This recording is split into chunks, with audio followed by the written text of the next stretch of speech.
چې ډاکټر عافیه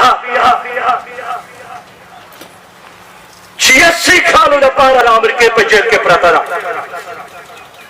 ما د ډاکټر عافیه خبرې او کیسټ په خپل ټلیفون اورېدلې. مور ته نصیحت کړی ده چې په ما ژاړه مه.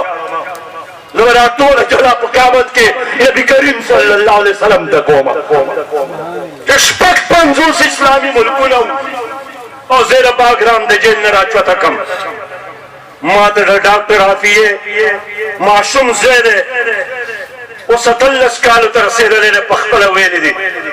زما د مور په غېږ کې سلمان ماشوم و، امریکې د نی د شاته نه دیکه ورکړه.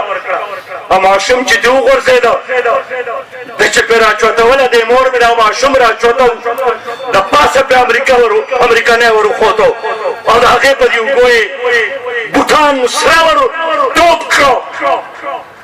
او زما مور د یو الله چغه والې وه، د هغې نه پس زه بیا بېهوشه شوی یم. بیا به خپله مور نه ده لیدلې.